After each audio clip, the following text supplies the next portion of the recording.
Muy buenas noches en este día 4 de julio, día domingo, día bastante interesante por la energía que se han movido en este día, más allá de las opiniones que uno pueda tener sobre los procesos que están ocurriendo en Chile. Nadie puede negar que hoy día va a marcar un hito en muchos sentidos.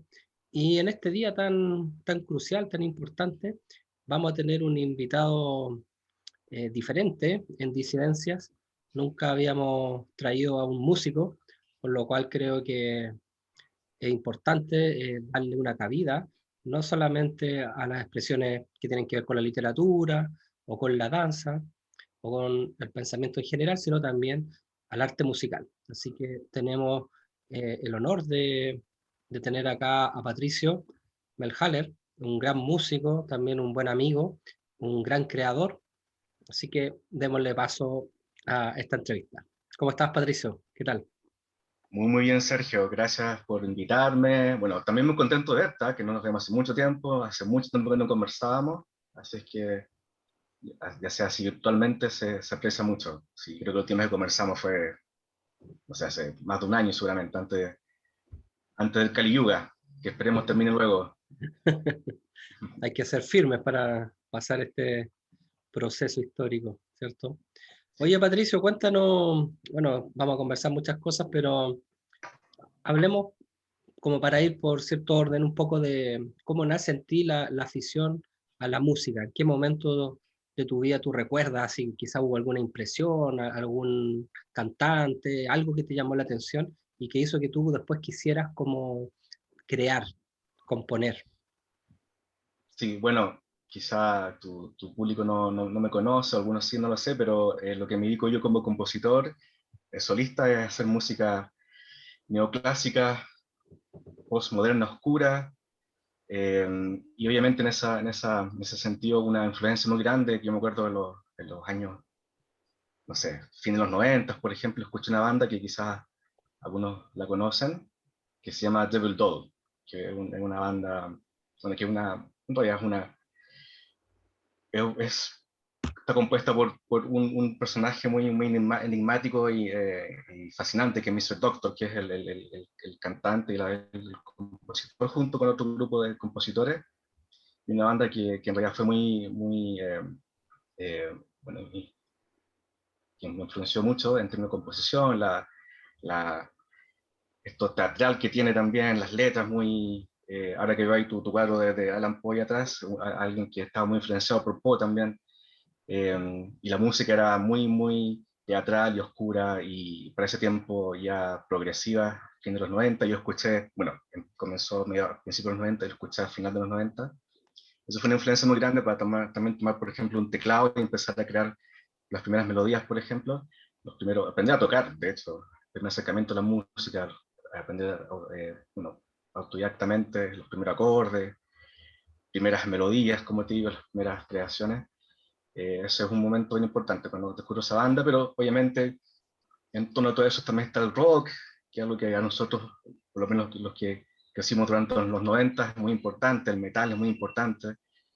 Entonces una influencia como híbrida, diría yo, entre estos sonidos como más eh, etéreos, más ambientales, junto con las guitarras, ¿cierto? Del rock, del metal, bueno, que hasta ahora son parte de mi, de mis gustos musicales, pues escucho todo eso en realidad, escucho lo mismo, pero con algunas cosas adicionales, obviamente.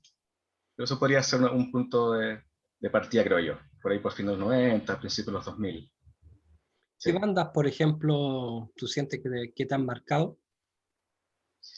Por ejemplo, sí, en respecto a la música más en la línea neoclásica y experimental, más progresiva, fue Devil Doll, como te cuento. Ujú. Y por el lado del rock o del metal, sí, la banda Therion siempre fue una banda que también me alucinó mucho en esos años, por el uso bueno, de esta mezcla del metal, ¿cierto? Heavy metal, con los cantos líricos, y también por ese lado, dentro de este universo que es Therion, las letras, que eran muy diferentes al resto de las otras bandas, porque se trataban no de, no sé, de los típicos temas de metal de ese momento, o no sé, los clásicos, sino que trataba de ocultismo y las letras eran muy, quizá un poco difíciles de entender, pero tal vez eran muy atractivas, ¿cierto? En ese momento quizá uno no sabía mucho, pero el nombre de Thomas Carson, por ejemplo, ahí estaba siempre presente, que yo siempre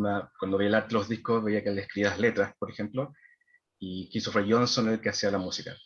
Entonces fue algo muy, como un descubrimiento muy interesante y como un primer acercamiento a esto del ocultismo llevado a la música, ¿cierto? En letras y todo un universo ahí por descubrir.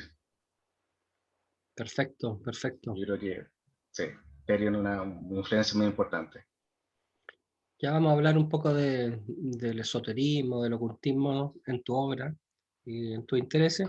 Eh, Siguiendo con el tema de la trayectoria musical, ¿cuáles serían tus primeros proyectos, tus primeras bandas?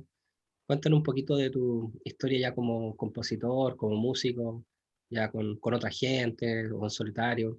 ¿Cómo ha sido ese Sí, proceso? claro, si todo empieza como por ahí por el 2009, más o ¿Ya? menos, y en que todo esto obviamente en el medio underground acá en Santiago, que estaba muy activo en ese tiempo, se tocaba mucho, había muchos lugares donde tocar también, por ahí por la segunda mitad del 2000, de esa primera década. Y yo fundé una banda que se llamaba The Nebula, con otros compañeros, otros compañeros músicos, en que tratamos también de hacer una fusión había de hecho una chica soprano, entonces había una fusión entre eso, un poco electrónica, un poco de guitarras pesadas también, guitarras metaleras. Después estuve, bueno, por ahí por el mismo tiempo también estuve una banda que también es bien icónica de la escena oscura santiaguina, que es Amor a Morte.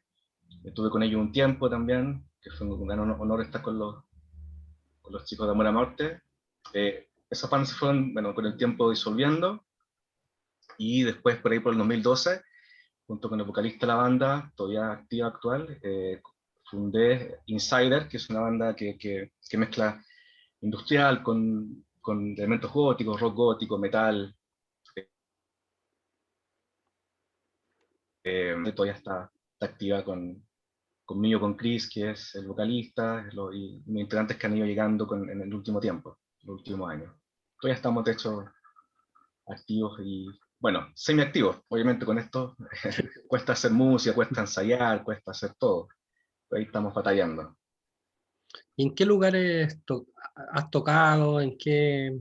Porque todo esto es más que nada en el medio underground, Claro. no santiaguino, ¿cierto?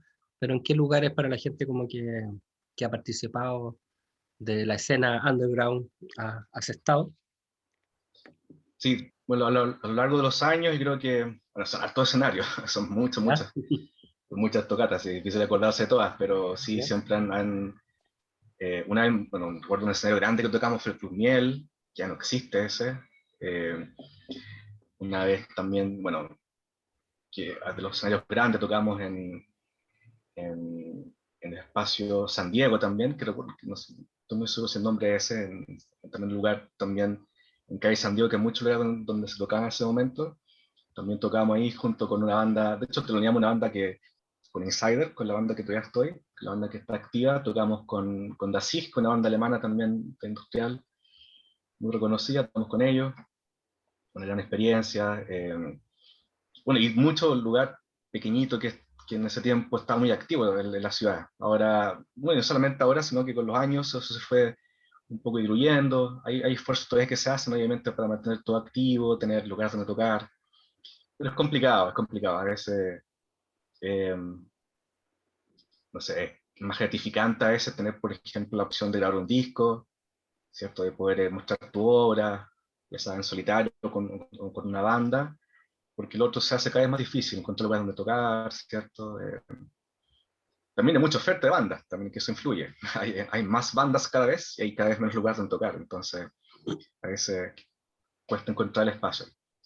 Y bueno, hay muchos lugares que ahora en realidad casi ya no me acuerdo cada lugar en sí, pero esos fueron momentos también muy importantes. Por ejemplo, ese teloneo de Dachik, por ejemplo, que fue el 2017, si no mal no recuerdo, fue muy importante para nosotros. Y también para mí como músico, también. ¿Y cómo percibe el avance de estas tendencias como más ocultas, más underground en la música, al menos en Santiago de Chile?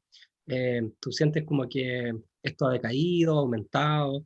Partió, por ejemplo, con corrientes más radicales, como, no sé, por el satanismo, y después ha derivado en otras cosas. ¿Cómo ha sido el proceso que tú has visto con el público chileno y las bandas que han surgido como en esa escena underground? ¿Cómo los has Mm, percibido?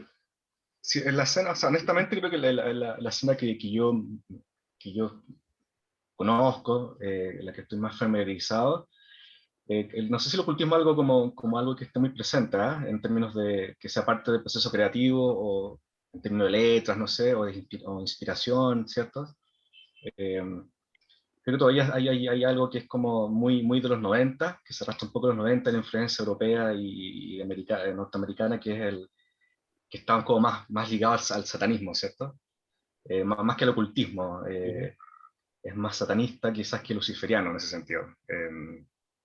Entonces creo que todavía hay rasgos de eso, ¿cierto? De una cosa más ligada al movimiento de los 90, que está más básicamente marcado en los 90, especialmente desde los principios de los 90 en adelante con el metal de Europa, que está más orientado a eso, creo yo, al satanismo como tradicional, digamos, que viene como de los Sí. 70.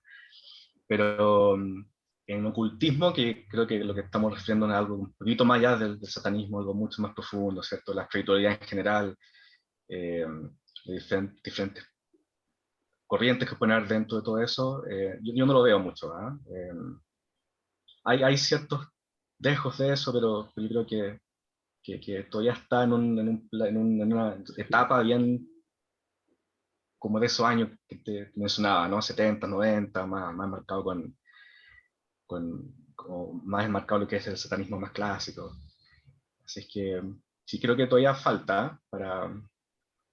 Bueno, también es parte del hermetismo, supongo, ¿no? Que no, sí, sí, todo esto es hermético, obviamente llega mucha menos gente, es menos comprensible a veces, no sé, algo que no es tan cotidiano tampoco, ¿cierto? Como el satanismo, que es algo mucho más ligado a la cultura pop también, ¿no?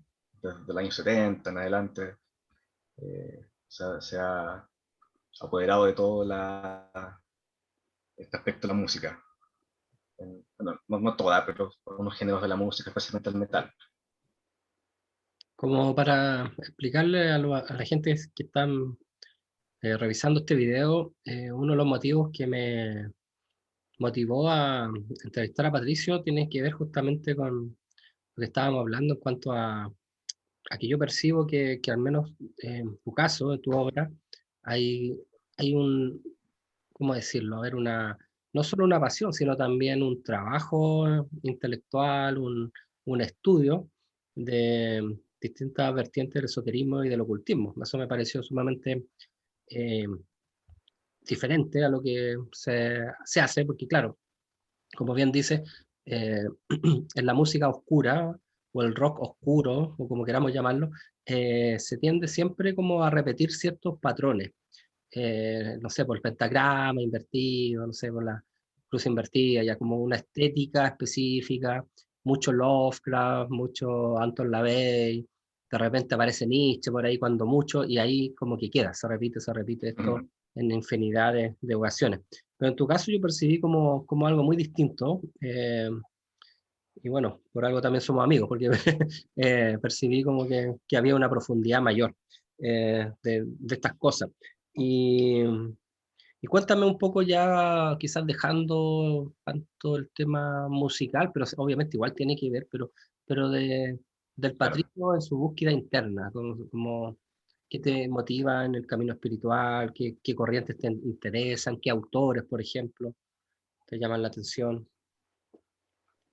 Claro, en ese sentido, como mencionaba al principio, está este autor, ¿cierto? Ocultista moderno, Thomas Carson, bueno, que a mí me llamó mucho la atención desde que descubrí a Ethereum como banda, y que él, bueno, notaba que había un músico y había un letrista. Entonces, el letrista era él, y esa letra era muy interesante. Entonces, creo que de ahí hay un interés bien primordial al principio, por ahí, como te decía, por los años finos 90, al principio de los 2000, en que bueno, Thomas Carson es uno, como tú sabes, es uno de los referentes de la corriente de la mano izquierda, cierto sendero de la mano izquierda, y que es algo que he venido estudiando por algunos años, y creo que la influencia principal de mi trabajo musical, partiendo desde mi primer disco que fue como solista, que fue el East of Eden, en que, trato de capturar esta imagen más mística de Caín y Lilith en ese disco, esta especie de iniciación que tiene Caín al encontrarse con Lilith, con la diosa negra, ¿no? Con la Eva oscura. Y en este disco, en el segundo, está más profundizado esta influencia, ¿no? del sendero de la mano izquierda. Y de hecho, bueno, como tú sabes, las religiones tienen este lado místico y el lado doctrinal, ¿cierto? Y el lado místico o hermético, el otro lado de la religión, yo siempre lo he encontrado muy interesante, no solamente lo referente al sendero de la mano izquierda, sino que también el gnosticismo lo encuentro muy interesante. Para mí es muy una influencia también, una especie de escuela espiritual también muy importante, el gnosticismo cristiano. Bueno, Carl Jung es alguien que yo creo que ha influenciado a todos de alguna forma, a todos artistas, escritores, músicos, de una u otra forma. Entonces este lado místico de las religiones siempre me ha parecido muy atractivo y muy digno de explorar internamente, psíquicamente. Y por el lado, obviamente, del judaísmo, donde está la Cábala, donde se centra el sendero de la mano izquierda, ¿cierto? En este mapa cósmico que es la Cábala, y contiene dos lados, ¿cierto? El lado de la Sefirot, que es el lado del árbol de la vida bíblico, del Edén, esta contraparte que son las Clifos, que han tenido como una especie de repercusión en muchas cosas que he hecho. Bueno, sabes que esto del camino espiritual es bien diverso, ¿no? No es solamente una práctica puntual, sino que puede ser ver cosas en el camino, ¿cierto? Pueden ser experiencias oníricas, pueden ser experiencias del día a día. Entonces, ha sido un proceso. Y en ese caso, como tú me dices, bueno, tú preguntabas qué autor es muy importante en este último tiempo, y que influye en el proceso creativo, es Thomas Carson, sí. Pude conversar un poquito con él, eh, muy afable él, sí, muy buena persona en ese sentido. Así que estoy pensando quizás en quizás pedirle una especie de colaboración, alguna cosa que me pueda recitar por ahí, incluir en un disco, vamos a ver qué pasa con eso. Pero sí, actualmente él podría ser uno de los autores más influyentes que recojo, junto también con Michael Ford, también, siempre un gran referente. Eh, También muy importante referente dentro de este sendero es, bueno, Asnath Mason, también la escritora.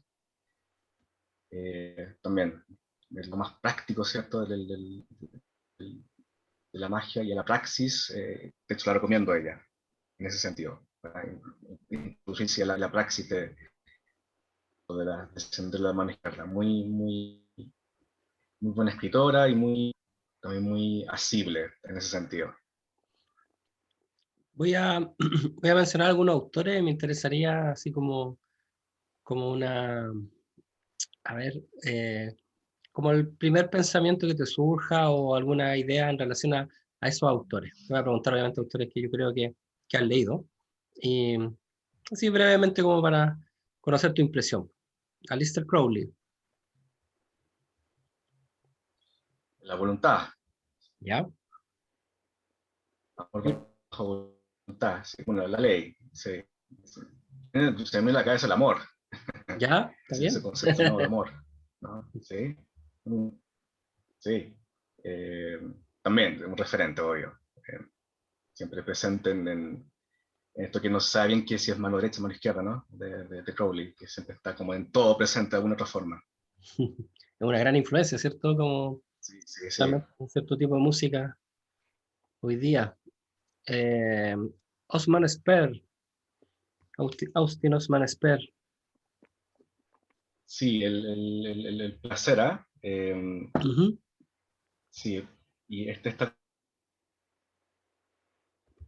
como nueva noción, él también desarrolla. Eh, si no soy muy cercano a su obra, considero más cercano a Kenneth Grant y ¿Ya? a Crowley, eh, pero sí, es bien, su complejidad es bien, bien interesante, la de Osman Spare, sí. Kenneth Grant, ya que lo mencionaste. A mí me gusta mucho Kenneth Kenneth Grant, Grant. Ujú. sí, incluso creo que, no sé si esto es como una especie de abominación, pero yo siento a veces mucho más afinación con Kenneth Grant que con Alistair Crowley. Y Ujú. creo que una parte que describe la obra o trata de explicar en cierto modo la obra de Crowley la imagen de Crowley de una forma muy, muy interesante, también muy asible también. Me gusta mucho su pluma en ese sentido. Y bueno, obviamente su propio sistema también creo que es un poquito más lograble, en cierto modo, que el sistema de Crowley, que es bien complejo. Bueno, todo esto que él plantea como una especie de templo en tu casa, bien parafernálica, ¿no? Entonces, si Kenneth Grant, sí, siempre pienso sí, en Set, se me viene a la mente Set, siempre con Kenneth Grant, hice toda la tradición del Medio Oriente, Lo tifoniano. Egipto, obviamente, Sí, tifoniano, claro. sí, a mí, bueno, ya que poco hablan de quién es Gran y hay gente que le tiene mucha mala, yo también lo defiendo, porque como tú bien dices, es como claro, en muchas cosas más ordenado su sistema, y me gusta mucho la forma de Mm, indagar. Él hace como muchas religiones comparadas, es interesante, como, y sí, con fuentes, con bibliografía, todo este tema, no sé, pues, me gusta cuando relaciona el Egipto con los sistemas hindúes, tántricos, más antiguos. Hay unas cosas que yo jamás había leído, son como muy novedosas de parte de él. Eh, un autor chileno, Miguel Serrano. bueno, tantas cosas ahí, ¿ah? Yo ya Ujú. estaba pensando que un día tan importante hoy, histórico, que ¿Ya? recuerdo cuando Serrano se entrevista con el profesor Jung, ¿cierto? Esa tan famosa entrevista, y Serrano le pregunta si al profesor, ¿no? Porque él lo considera su profesor, eh, si existe el inconsciente colectivo, quizás también exista el consciente colectivo. Y el consciente colectivo quizás algo que estamos viviendo ahora, ¿no? Que están desatados, estos cambios paradigmáticos, que tengan que ver con este consciente colectivo que se expresa a través de tantas manifestaciones que hemos visto en los últimos años, ¿cierto? Algunas más violentas que otras, el arte también tiene su lugar ahí, ¿cierto? Bueno, desde mi humilde lugar también trato de que mi arte pueda ser parte de esa manifestación también, de este inconsciente, consciente colectivo, ¿cierto? De tratar de hacer este mundo mejor, ¿no? De hacerlo menos nefasto y menos, menos eh, abusivo también, más libre, finalmente. ¿Cierto? Buscando siempre la libertad como fin máximo. O la liberación, más que la libertad, diría yo. La liberación de nuestra conciencia, de nuestro inconsciente también. Así es. Sí, ¿qué significa? O puede decir muchas cosas, pero siempre se me ha quedado a la mente esa pregunta que le hizo a Jung, ¿eh? Si existe el inconsciente colectivo, quizá exista el consciente colectivo también. Uno de los tópicos de varios autores que hemos mencionado, por ejemplo, el mismo Crowley, eh, Jung y Serrano, es el tema de la mujer, el arquetipo femenino. Y es algo que está en tu obra claramente, está el tema femenino, está el arquetipo también de la serpiente. Eh, bueno, háblame, si es que puedes y quieres, obviamente. Hablemos un poco de este arquetipo, así, el eterno femenino, cómo influye al Claro. músico y en tu caso, cómo te influye también. Bueno, el eterno femenino creo que influye, no sé si influye necesariamente, o es la palabra adecuada, pero es Ujú. parte de la creación artística siempre, es una constante, ¿cierto? Es la unión con la exploración del inconsciente, es el camino hacia abajo, ¿no? Que hacia abajo, hacia adentro, básicamente. Y es la, también quizá el alzamiento de la serpiente, ¿no? De la Kundalini, que le que despierta todos estos poderes nuestros, ¿cierto? Que están a veces medio adormecidos, y es importante, ¿cierto? Bueno, de hecho, ahora que hablábamos un rato sobre Carson, en un momento leí algo por ahí de él que decía que este momento mundial tiene que ver con el eterno femenino, porque venimos de una época, ¿cierto? En que una época netamente solar del padre, que son las religiones, los sistemas que son los pre-abramánicos, o lo abramánico en realidad. Después viene la etapa del hijo, ¿cierto? Entonces, por padre, el hijo, y en esa etapa del hijo, donde surge Cristo, Buda, por ejemplo, Zoroastro, Pitágoras también. Y ahora vendría, dentro de la Trinidad, ¿no? Vendría el Espíritu Santo, que según él es la mujer, el eterno femenino, y que cumple bueno, se cumple el ciclo de la Trinidad, y que es la que debiera venir a, a destruir, crear todo de nuevo, en cierto modo. Entonces, sí, luego para el arte es muy importante que el arte es destructivo, ¿no? El hecho de crear es una afrenta contra el demiurgo. Eh, una expresión de nuestra dignidad. Entonces, en ese sentido, está muy ligado con la serpiente, con la mujer, con lo inconsciente, ¿no? Con la Shakti, con las serpientes también, ¿cierto? O sea, no solamente una, con el dragón. Entonces, sí, es parte importante de la obra, y bueno, en términos conceptuales, claro, el sendero de la mano izquierda es netamente femenino, la búsqueda por el reencuentro con los arquetipos, bueno, los elementales que están dentro nuestro, ¿no? En este mundo inconsciente que está ahí dormido. Entonces, sí, es parte esencial. Para mí esto de sendero de la mano izquierda es netamente femenino, es el lado femenino, es el eterno femenino en sí, ¿cierto? Es la guerra contra el sol, básicamente. Exactamente. Mm. Así que es parte latente de mi obra, ¿cierto? Y de lo que influye la obra también, como lo veo yo, las fuentes de inspiración, al eterno femenino, a la diosa. De hecho, hablando un poquito de música, el, los castratis, por ejemplo, ¿cierto? Que es muy famoso en la Edad Media, que eran castrados para lograr, niños muy jóvenes, para lograr mantener su tono de voz muy arriba, el tono de canto muy, muy alto.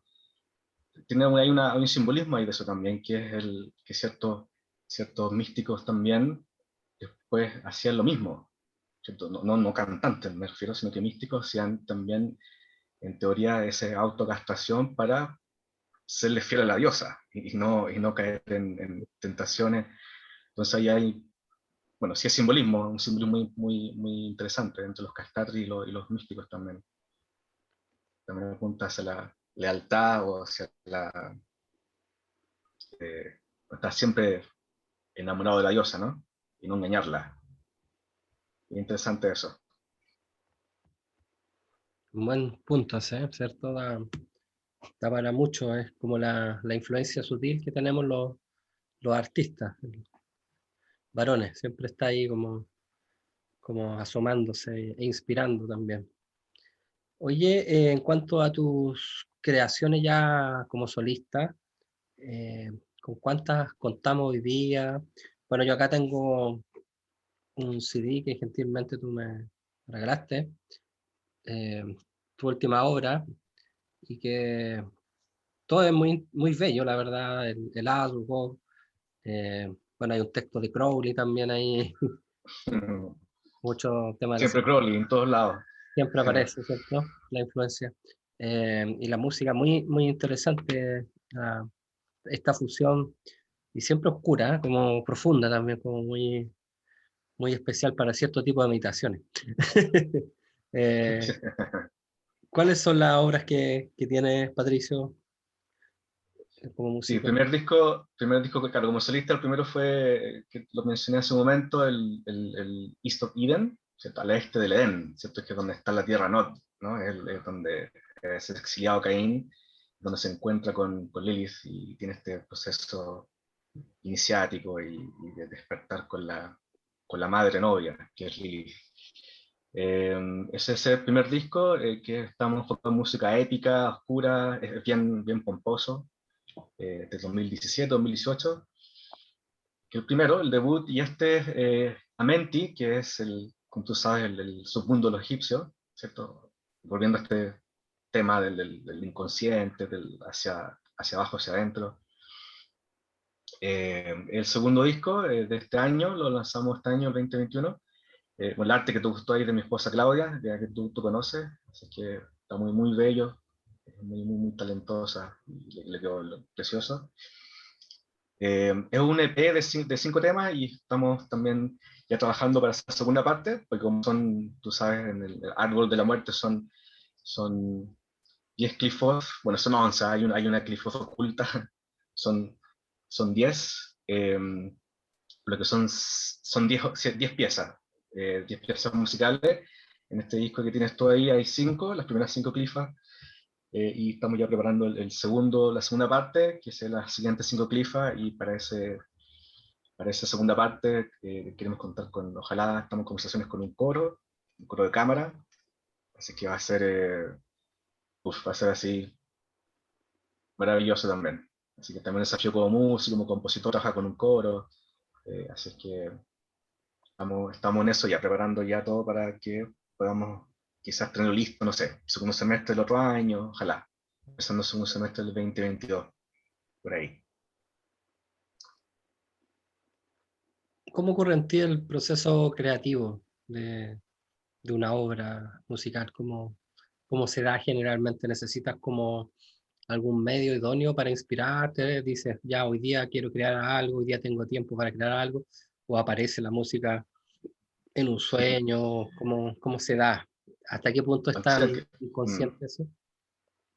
aunque suene poco claro, instintivo, a veces el tiempo es necesario, o sea, el tiempo es fundamental, si no hay tiempo no se puede, ¿cierto? Así que encontrar el tiempo adecuado es súper importante.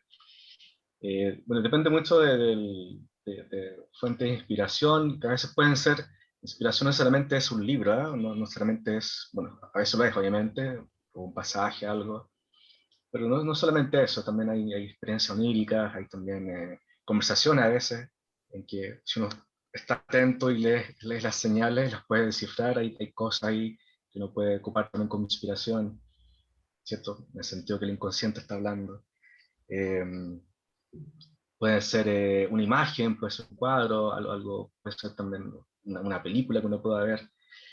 Como fuente de inspiración hay muchas, pero el proceso creativo en sí musical sí empieza con tocar, ¿cierto? Y dejar un poco que el inconsciente funcione y empezar a crear melodías, acordes, muchos elementos de la música, elementos también sinfónicos, también ambiental, industrial, entonces a veces es una mezcla de cosas que al principio en cuanto a sonido. Eh, Creo que cada pieza se va desarrollando por sí misma en todo caso, va aceptando lo que uno le otorga o rechaza a veces cosas que uno quiere incluir y no calzan, ¿cierto? Va tomando vida en sí misma la pieza, entonces va aceptando o rechazando en el camino, yo creo. Así funciona, creo que el proceso musical de composición. Eh, Después, bueno, la música también te puede evocar letras y, bueno, en este caso como el fondo o la influencia son textos, ¿cierto? Un camino espiritual, en este caso.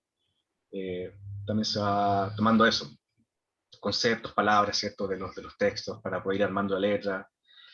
Eh, entonces hay procesos inconscientes que, claro, uno no puede decir que son inconscientes porque si no serían conscientes, ¿no? Entonces van pasando cosas entre medio que quizás tampoco se da cuenta que pasan. Eh, no sé, por ejemplo, ¿te acuerdas de los Cantos Maldoror? Ese también poema El otro modo. del simbolismo francés. Potremont, ¿cierto? Él era pianista. Bueno, tocaba el piano y él en las noches se sentaba al piano, tocaba un acorde al azar y en eso se inspiraba para empezar a escribir las primeras frases de sus poemas. Eh, es un poco de eso y un poco de muchas cosas también, cuando uno empieza a componer. Sí. Y bueno, y como te digo, la pieza musical acepta o rechaza. Yo creo que siempre funciona así. Que hay que dejar que tome su vida propia. ¿Cómo sientes que está el medio musical chileno, pero esto ya en general, no solamente como Mm. el medio underground, eh, aunque sean otras tendencias musicales eh, que te llamen la atención o bandas? ¿Cómo sientes que está el arte musical hoy día en Chile? Eh, la verdad no escucho mucha música como actual, digamos, no por desprecio ni nada de eso, yo siempre estoy tratando de escuchar cosas especialmente locales. eh, hay harta motivación, hay mucho talento, hay increíble cantidad de talento que uno se encuentra en el camino, gente que son creadores maravillosos, gente muy talentosa, en todo el aspecto de la música. Eh, Ejecutando diferentes instrumentos, produciendo, gente que graba, bandas, hay mucho talento por todos lados.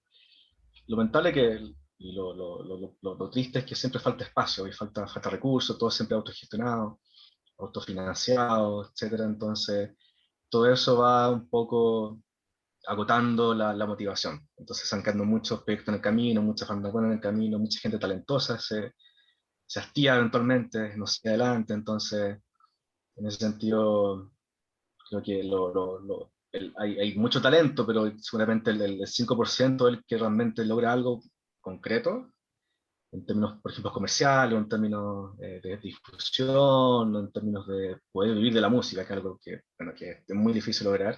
Y el otro 80-90% en realidad o claudica o sigue adelante de un formato, como te digo, muy autogestionado, autofinanciado, y que es la única forma, tratando de buscar también lugares donde tocar, ¿cierto? Como una pelea constante, ¿cierto? Y eso es un poquito agotador también. Bueno, es como todo el arte, ¿no? Supongo.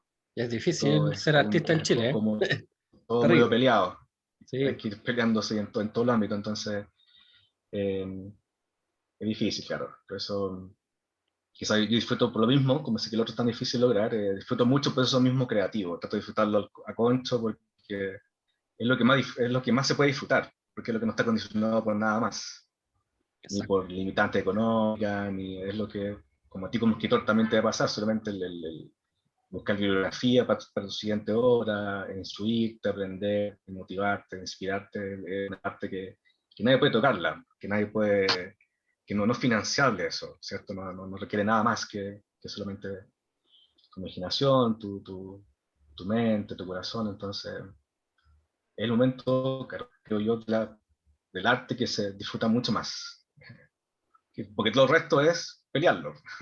Sí. Bueno, claro, esto y es cansador, obviamente.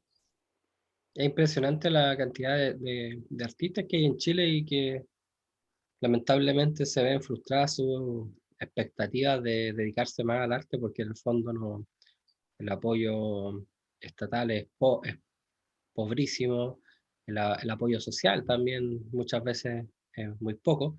De hecho, a veces amigos músicos que tengo se quejan frecuentemente por el hecho que dicen, no sé, para ir a o sea, muchas personas que les gusta la música no son capaces de pagar, por ejemplo, 5.000 pesos para ir a un recital, pero para juntarse en un asado se gastan 40 o 50.000 pesos. Eh, o si viene un músico extranjero muy connotado, van a pagar 50.000 pesos, pero no son capaces de pagar 5.000 pesos a veces por un recital de una buena banda chilena. Entonces, ¿a qué crees que se debe eso? ¿Qué nos pasa como pueblo? Como que hay mucho potencial artístico en general, pero muy poco apoyo, y no solo del Estado, porque sin duda que eso ya todos lo sabemos, pero también de parte de la misma gente, y eso es aún más dramático quizás. Sí, bueno, es todo un, o sea, algo que viene pasando hace mucho tiempo, que no sé, quizás puede ser incluso parte de nuestra propia cultura de momento de consumir algo, un producto de arte, ¿cierto? Siempre está mucho esto obviamente lo que está es mejor, porque también pasa que quizás muchas personas piensan que lo que se hace acá es una imitación de lo que se hace afuera, entonces no tiene en sí que son valor propio. Que creo que tiene cierto grado de validez, ¿cierto? Lo que hacemos en cuanto a, no sé, en este caso, música.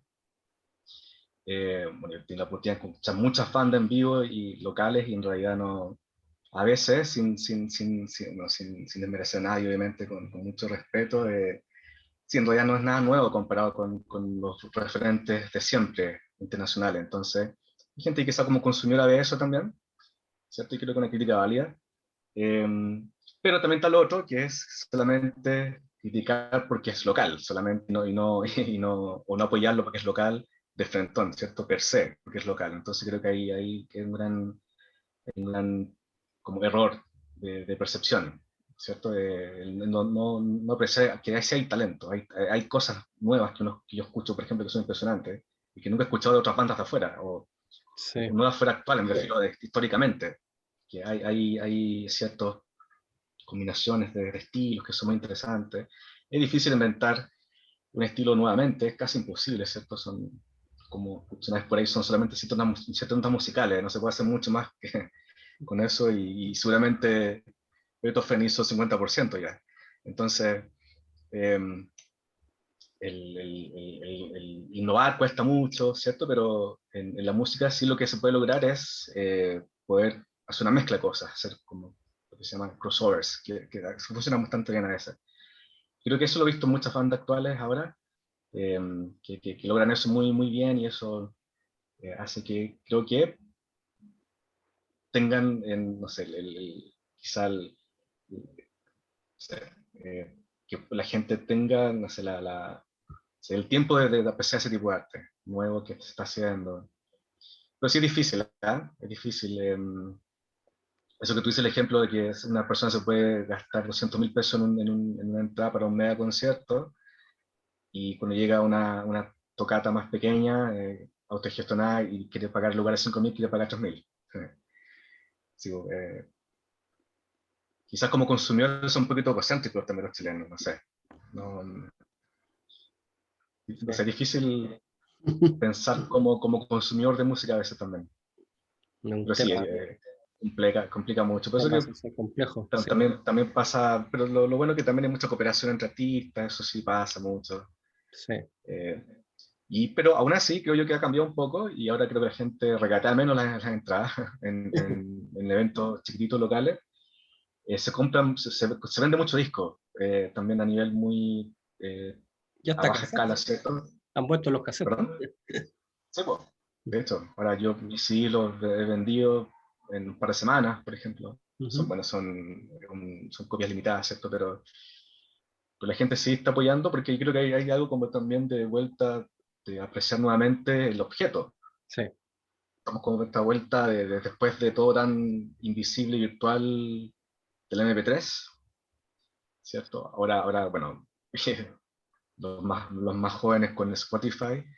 Pero el objeto creo que está retomando su valor y su romanticismo y, no, y su belleza, que sí, ahora que tú tenías ahí tú el disco, por ejemplo, un el vinilo, arte es sí, importante, la ahí, letra es importante, claro, el vinilo. los insert, claro, exactamente, La gente está apreciando eso de nuevamente y está, de hecho, invirtiendo en eso, que algo bueno también, aportan algo también a la producción musical. exactamente. Patricio, nos adelantaste ya un poco acerca de lo que vendría, pero si nos puedes, eh, si te puedes playar un poco más, o sea, ¿qué viene en el sentido creativo, musical, para Patricio? ¿Qué se va a gestar? ¿Qué tienes en mente? Sí, como te decía, está la segunda parte del disco que tienes tú ahí. Bueno, pero son dos discos separados, pero en concepto global es la segunda parte, son las 5 clifas del árbol del conocimiento, el árbol de la muerte, de la sombra. Ya está compuesto musicalmente, en un 80%, supongo, 70%, algo así, y vamos a tratar de incorporar un coro de cámara, y vamos a tratar también, siguiendo un poco la espiritualidad de las glifas, ¿cierto? Y del árbol inverso, del árbol de la sombra, hacer un proceso de creación inverso que sería con las piezas del coro, ¿cierto? Con las áreas del coro y las secciones del coro, y que eso influencie la música. Entonces vamos a hacer el ejercicio inverso de construir la música en base a lo que logremos con el coro. No sé si me explico. Entonces un proceso de composición para mí nuevo, inverso, que tiene que ver mucho también con quizá, como digo, la espiritualidad de la esencia de las clifas, ¿no? De lo inverso. Eh, y que también se puede aplicar a la música, en la composición, en la estructuración de la música misma. Eso es lo que viene. Estamos trabajando con, bueno, conversaciones con el coro de cámara. Vamos a ver qué pasa con eso. Con las restricciones actuales cuesta mucho también hacer todo esto. Imagínate con un coro de cámara, que son mucha gente, muchas personas en un solo lugar, entonces hay que ver todo eso, detalles, y yo creo que va a funcionar muy bien.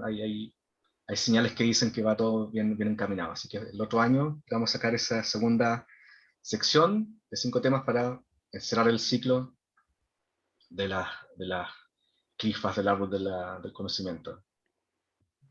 Extrañan mucho los shows en vivo, me imagino. Una energía diferente, obvio, sí, pero también parte del proceso también espiritual que está ligado a este proceso de creación musical de los últimos años tiene que ver también con esto de una nueva visión del ego, ¿no? El escenario a veces es bien egocéntrico, ¿cierto? Es un altar del ego, entonces Ujú. a veces alejarse del escenario está bien. Creo que, y ver la música desde dentro, el proceso, como te decía, disfrutar el proceso creativo, que como que te puede pasar a ti también, algo que vuelve también tu arte más espiritual, ¿cierto? Lejos de no sé, de este lugar tan privilegiado como un escenario. Eh, entonces con el tiempo se me causa esta como especie de relación amor y odio con el escenario. Ujú. Pero se extraña, obviamente, sí, se extraña la energía con la gente, ¿cierto? Estar con los amigos tocando, ensayar, etcétera, todo eso. Pero sí, el escenario es... estoy como revolando lo que significa para mí el escenario. Así que creo que es un buen momento este quizás para analizar personalmente para mí lo que significa un escenario. Así que, Interesante tu visión, muy interesante sobre lo que es el escenario. Interesante. Bueno, algunas palabras para finalizar, algo que quisiera comentar o decirle a las personas que nos están viendo, unas últimas palabras en torno a lo que tú quieras. Música, arte, sí, política. bueno, hablar de música y cultismo puede ser horas y horas, ¿cierto? Hay muchas cosas que pueden haber conversado, ¿cierto? Pero no, muchas gracias a ti por la invitación, y yo sé que quizás mucha gente de tus suscriptores o seguidores no me conocen, pero ahí como tú mostraste el disco, bueno, aquí también lo tengo, este de hecho es el mío, el único que tengo para mí, y, y eh, bueno, después cuando quizás podamos compartir algunos links por ahí en tu canal Sí, del disco para que la gente lo escuche. Hablamos ahora, ¿cierto?, harto del tema general que trata el disco, bueno, mi obra en general en realidad. Y bueno, si les interesa también, tengo todavía copias disponibles, si quieren comprarlo, me pueden contactar quizá a través de eso. ti, no lo ¿Cómo, sé. cómo te ubican, no sé, tu correo electrónico, tu Instagram para que les dé a las personas? Sí, bueno, el Instagram es Melhaler, tal como está escrito ahí en el video, ¿cierto? Mi nombre artístico, y bueno, la página de Facebook es lo mismo, básicamente, es como facebook.melharer, algo así, supongo. El Instagram también es básicamente lo mismo. También por correo me pueden comunicar, ¿cierto? patricio.melhaler@gmail.com. Ok, patricio.melhaler@gmail.com. También si quieren adquirir alguna copia, estamos también enviando los discos, obviamente a domicilio, bueno, obviamente por la contingencia, que nadie se exponga. Así que es interesante quizás para tus seguidores, tus suscriptores, hacer esta conexión, creo yo, ¿no? De la música con los temas que tú generalmente tratas, con tu invitado, en tus ponencias. Y esta va a Está ser muy la ligado, creo sorpresa. yo.